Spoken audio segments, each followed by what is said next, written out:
Hello and welcome to Expat Living. Here I am at the central city of Đà Nẵng, and do you see that mountain behind me? It is actually the Sơn Trà Peninsula, and today we're going to tell you two very special love stories right at the primitive jungle.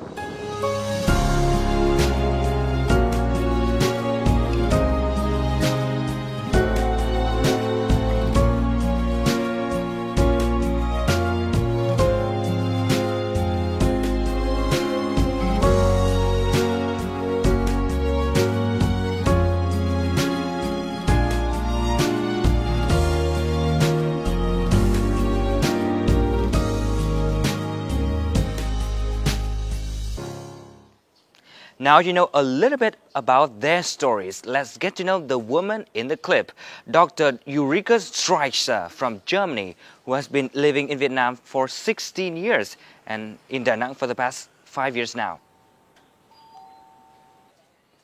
Hello, Ulrike. Hello, morning.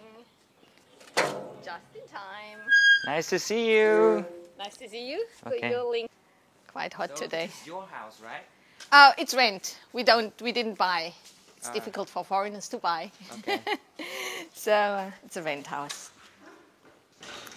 Oh, Doc Langer's pictures everywhere. Inspiration. Keep me going if things in the reality are not so cheerful.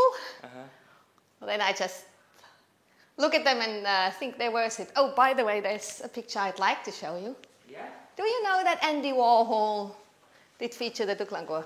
Oh, really? This is in 1986. And Eddie, he illustrated a book for from Kurt Benirschke made in the States, and that was one of the species he featured. The book is called Vanishing Animals. I found it interesting that he found it an interesting enough species to make a picture. But it is actually the Doc Langer. It's the Đức Ulrike. In that time, there were some in San Diego Zoo. No more, because they're so difficult to keep. So sad. Yeah, they're difficult to keep in captivity, so they didn't do very well in captivity. It took a long time to find how to keep them. In Cuc Phuong, they're kept very successfully now, also in Bangkok Zoo and Singapore Zoo. But the population in the States didn't survive. It's 20 years ago, so we have a lot more knowledge now. But I like the fact that they a famous art piece. This species. Sơn Trà Peninsula in Da Nang City is the only place in the world where has individual red dog langur living in the wildlife. This particularly rare primate is listed in the Vietnam Red Book and considered by the International Union for Conservation of Nature as an endangered species that needs urgent protection. The loss of the dog would mean the end for the entire species worldwide.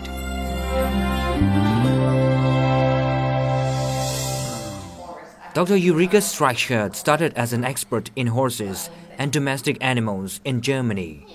She came to Vietnam in 1997 to look for opportunities to work with wild animals.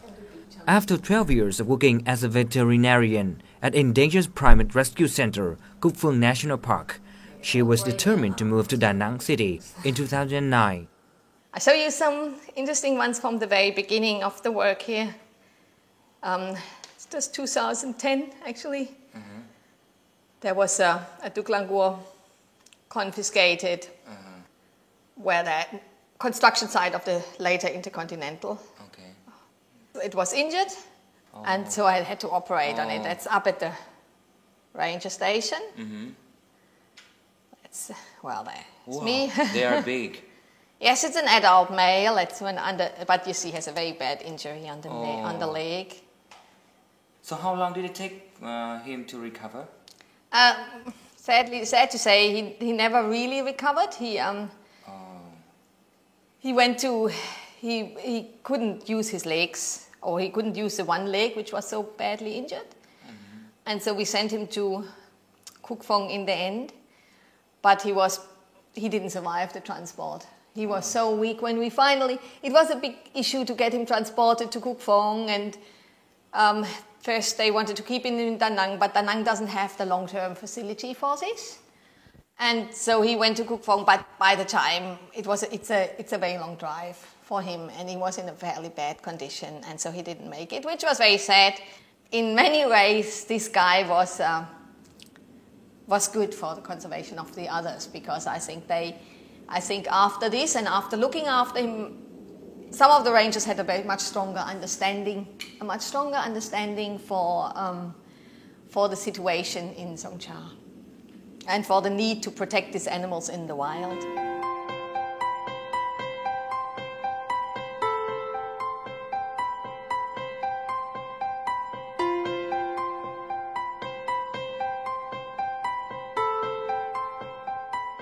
As a veterinarian, you try to stay a little bit away from the animals because it's so hard when they die. And but still every animal leaves a scar. We got animals which had lost whole arms and whole feet in traps and in snares and died a very horrible death because of septicemia, which we couldn't control, which I couldn't control.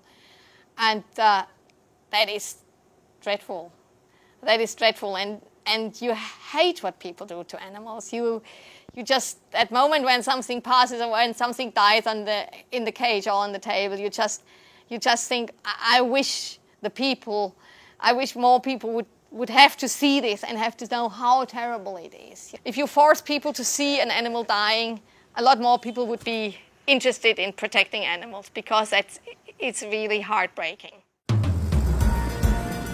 Right after that, we are on our way to get to Sơn Trà Peninsula with Dr. Ulrike and her assistant, Nguy, who is also a young conservationist. We are eager to see how beautiful the dogs are in the wild.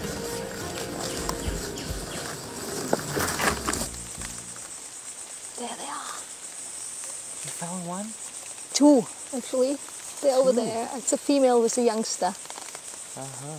See them? It's a bit difficult to see through the leaves. Yeah. You see it's a female The and white tails? two white tails, and there's a female and the youngster huddled up towards it. Uh-huh. They're just like humans.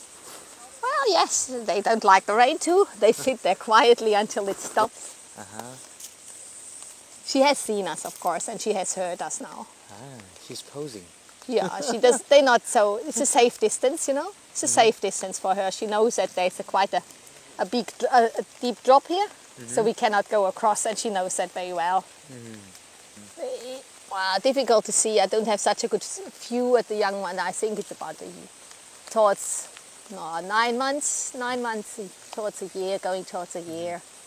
Not very small. It's only cuddling up towards the mum like this because it doesn't like the rain. We know more groups, but 5 groups we know roughly where they are. So if we go looking for them, we usually go to these areas where we know where their home is. They have definite home ranges, so these monkeys will not walk over the whole peninsula. Each family has its family area where it lives.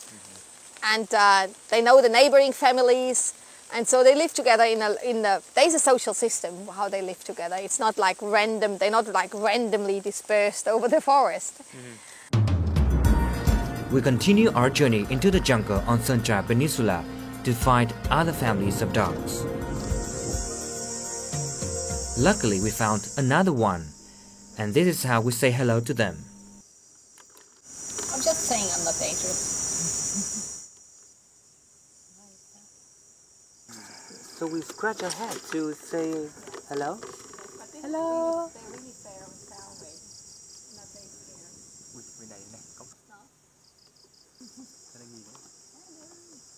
Bởi vì mình cũng rất yêu môi trường, yêu động vật, cho nên mình cảm thấy mình có một sự đồng cảm cực kỳ lớn với chị.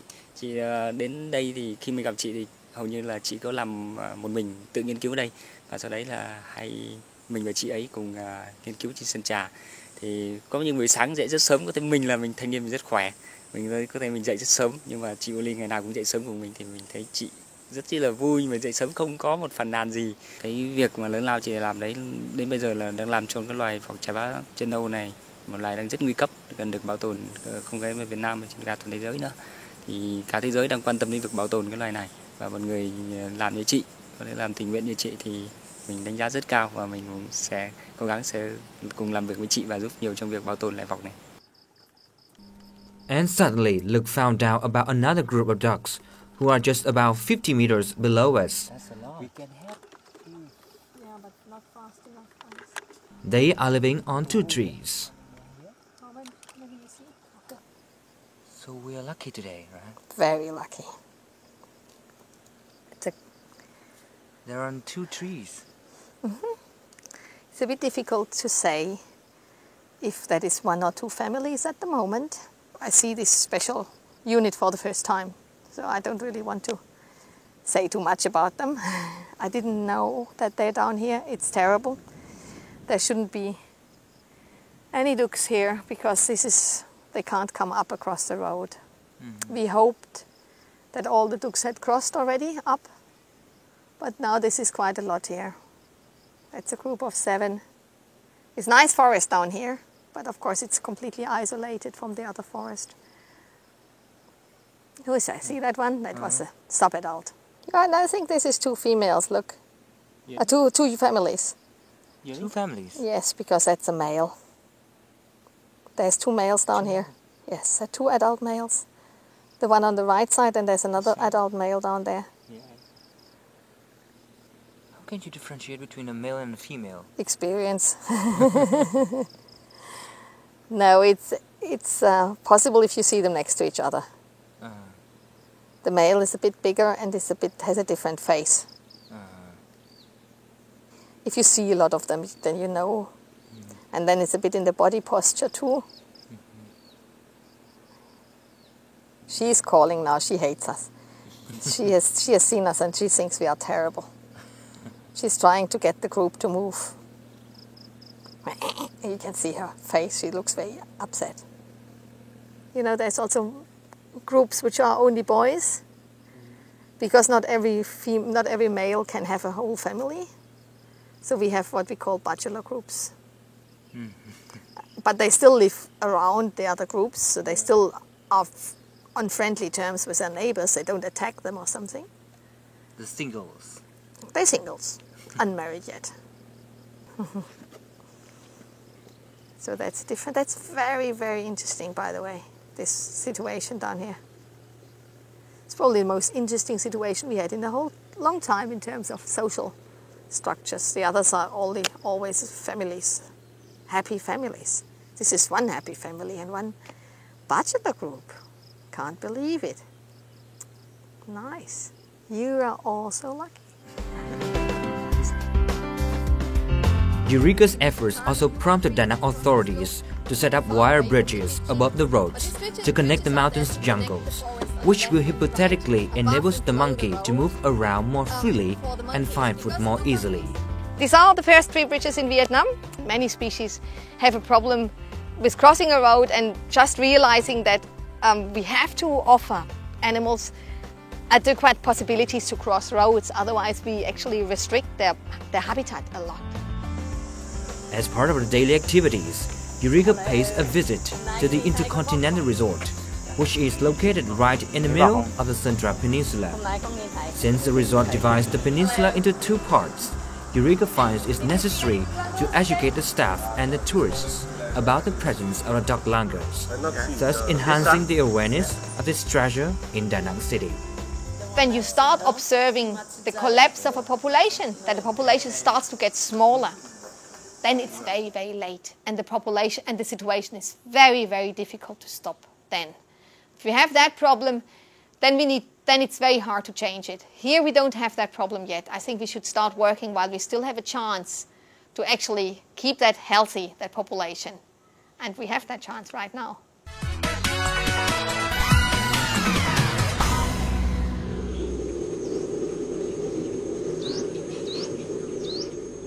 Ulrike isn't alone on her way.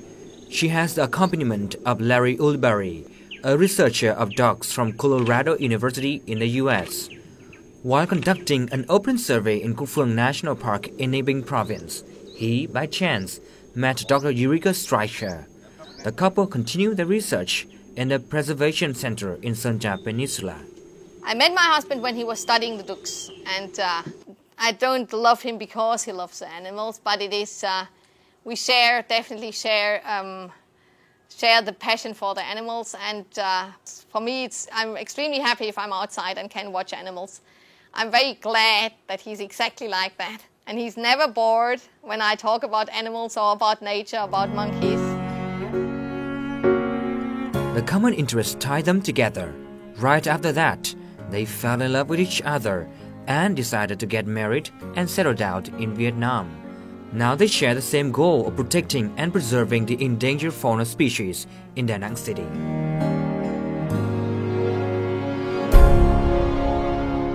Larry is younger than I, so when we met, I didn't really think that I would fall in love with a younger guy. So he was only a student who did his study in Cuc Phuong, like so many students do their studies in Cuc Phuong. You see them, they stand there in front of the cage from morning to evening, making lines on papers. And you sometimes meet them for a beer in the evening, but it's not really. And I think that when we finally got together, it was like one monkey got out of his cage, one of the gibbon got out of his cage, and Larry decided to stay overnight in the rescue center and to help catching the monkey in the next morning. That's when I got to know him a little bit more, and I talked longer with him, and then I thought, he's a really nice guy. Larry is currently not at home. He's doing his PhD in the US on the subject of dog langurs in Sơn Trà Peninsula. Despite halfway around the world, they call each other on Skype every day to update about the dogs. In the Trap-Duke area. There was a one very big group in one tree with a male, 3 females, and a male, 3 females, 3 infants, and 1 sub-adult, where I don't know whether it was male or female. And then about 15 meters over, there was a male with 1 sub-adult, but which was a younger sub-adult, not more than 3 years. Right. But he seemed to be just associated to that little sub-adult. So that was really interesting. Beginning of 2011, the group composition was different, which leads me to believe that it might be part of the same group, but something's happened. I think that he really understands the ducks even a lot better than I do. So I benefit from him in terms of how I can understand the ducks. And then I have my veterinary side. I work with the ducks in a captive setting. So often we complement each other in what we know about the animals, because I know what little duck langurs do and what duck langurs do in cages, and he has observations which he has from the wild, and then often it's like actually we compare. We compare and say, oh, they would never do that in a cage, or they always do that. And then he said, well, I've only observed that once in the forest. So it's very nice, and it's good to share. Of course, we love each other, like hopefully every couple in the world loves each other. And that's only one part of it, but I'm glad that we share this passion for wildlife.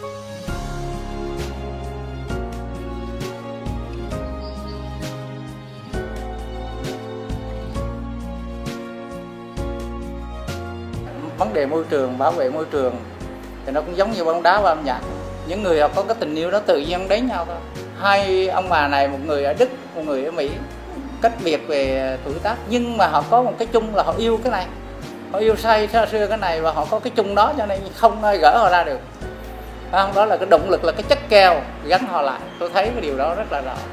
As long as there are primates in Vietnam, I hope, and wildlife in Vietnam, I hope there will always be people, foreign and Vietnamese, to carry on this work. I can only tell it's worth it. It's like every minute you get to spend with your beautiful wildlife in the forest, any time you can spend to watch an animal doing his own animal business, and you get the chance to sit there and watch it. I think it's a reward. I think it's an opportunity, and I hope we can keep this opportunity for Vietnamese people a very long time.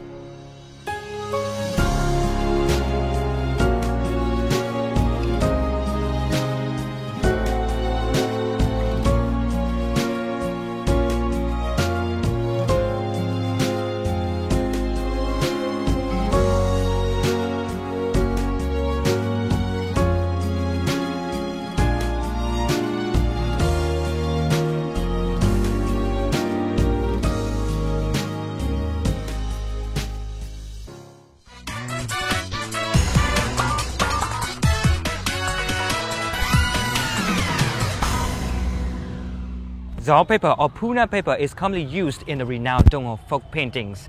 However, Gió paper has also been increasingly used by some Vietnamese contemporary artists. So in our Vietnam glance today, let's spend some time to meet with a contemporary artist who has been passionate about this material for many years. Gió paper is made from the bark of the Rhamnoneron balansae, a wooden bush species. The material allows the paper to have the composition of fibers instead of merely wood pulp. That's why Gió paper is always soft, light and durable. Now that we learned how special the Puna paper is, so why don't we visit a painting studio and discover how the artists create a Puna painting? I have to say that it is not easy at all to paint on Puna paper, as the Puna paper is totally different from the ordinary paper that we know. But if the artist can master the skill of painting on Puna paper, he can send his love through the artwork in his own way. The small painting studio in Cầu Gỗ Street, which is right in the center of Hanoi, belongs to artist Dương Việt Nam. For more than 2 decades, he has been faithful to use Gió paper for his paintings. Dương Việt Nam stressed that the paper is flexible, light and thin, but it also absorbs color instantly, which requires decisive brush strokes. He has to prepare an idea to paint on Gió paper several months or a year ahead before starting drawing. Since Gió paper requires skillful and patient painters to work with, he is considered one of the few contemporary painters who master the innovative methods to produce Gió paintings.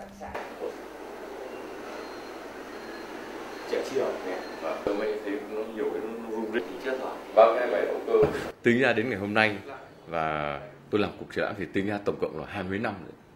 Vì ở giấy gió là cái chất liệu của người Việt, hoàn toàn thuần Việt, và nó có một cái độ trung chuyển, độ nhòe, êm, nhung và thắm, rất thích.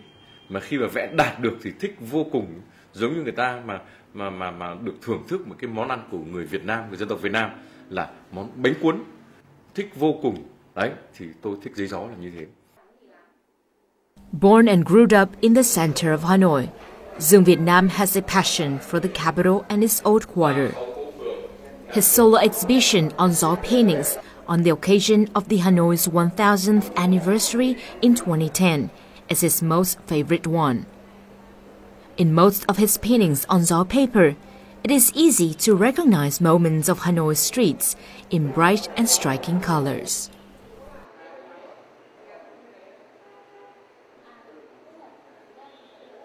Giấy gió thực ra mà nói thì vẽ bảo dễ thì cũng dễ, mà bảo khó thì cũng khó.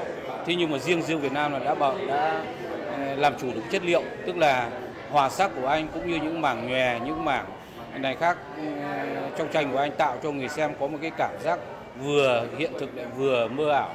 Nó như một cái bài thơ, mỗi bức tranh của anh là một bài thơ. Dương Việt Nam's artworks on Gió paper reflect his memories from the past and also his present feelings. Through his paintings, he wants to send a message to the younger generation. It is important to preserve what our ancestors left for us. Hoài Lương, VTV International, Hanoi.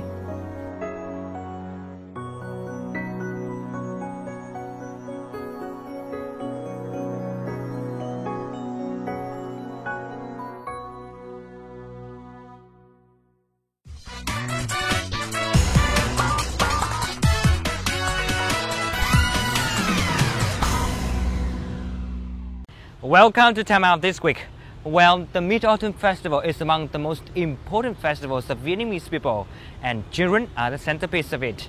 Every year, stunningly decorated streets with various interesting activities thrill not only Vietnamese children, but also expats and foreign visitors. So, let's join our host Lan Anh and plunge into the festive atmosphere of the full moon celebration in Vietnam. Vietnamese celebrate the Mid-Autumn Festival on the 15th day of the 8th lunar month, when the moon is at its fullest. This is an opportunity for families to gather and for parents to show their love for their children. On this occasion, kids are presented with lanterns and toys, and then wear masks and parade in the streets, celebrating the beauty of the full moon. Mid-Autumn Festival in Vietnam these days is not only for kids, but adults also hang out and try to feel young again.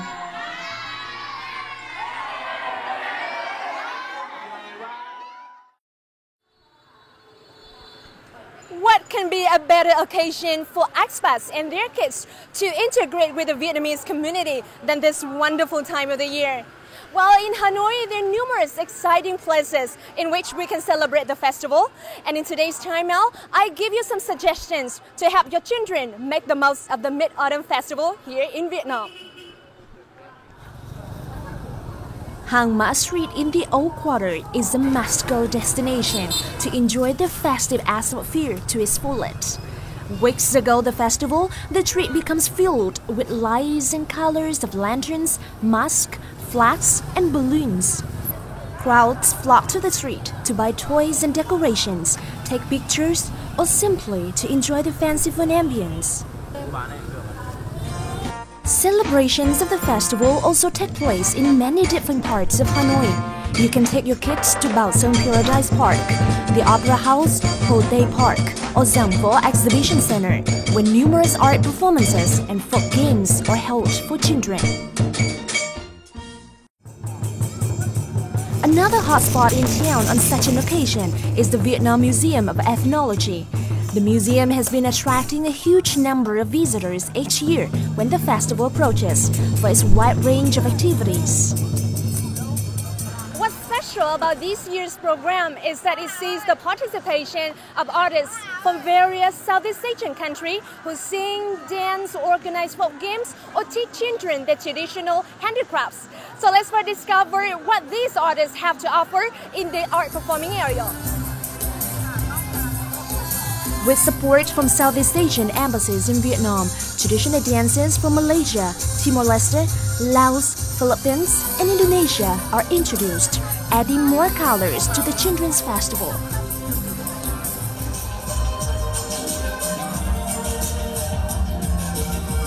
The most exciting part is, there are a lot of children and they come here and we introduce to them. They see many culture, really excited actually, so excited because we introduce our culture, our country. And people look like they are very interested. They are very interested. It's nice. Well, it's a great opportunity for kids to play and for people to be extra nice to their kids. When they do a little parade around the building in my neighborhood, all the kids come out and people come out and they parade around, drumming and just lanterns and all that stuff, all in the one evening, like after dark. And I'm allowed to take part, and everybody's friendly and happy to allow me to do that, and I'm lucky to do that. Kids also get an opportunity to partake in a wide selection of folk games, in which the similarities and differences between Southeast Asian countries are reflected. Con vừa chơi trò cắm cờ ở các nước Đông Nam Á, con thích nhất là biết được các vị trí địa lý và các nước láng giềng của Việt Nam ạ.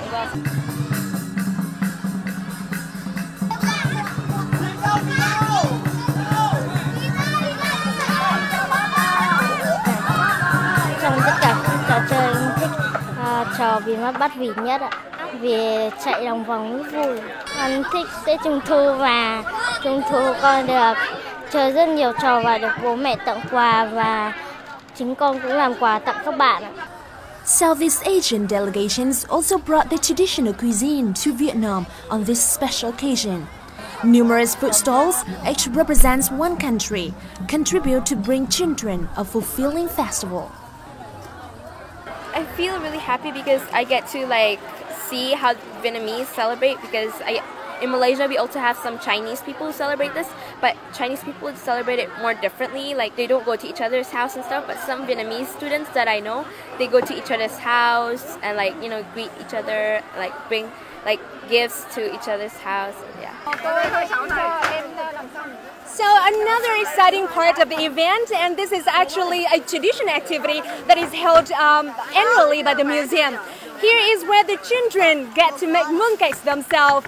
So basically the dough have already been prepared And all the children need to do is just simply pressing the dot into the mold to form their favorite objects.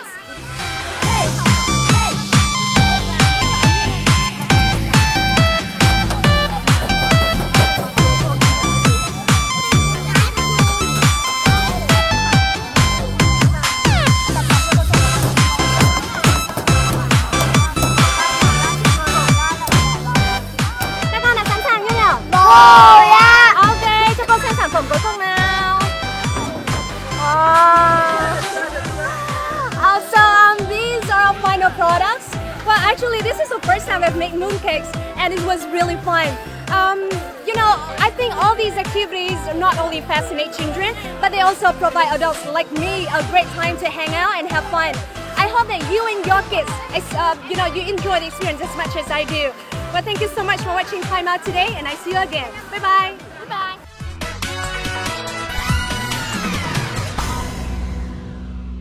Thank you very much for watching.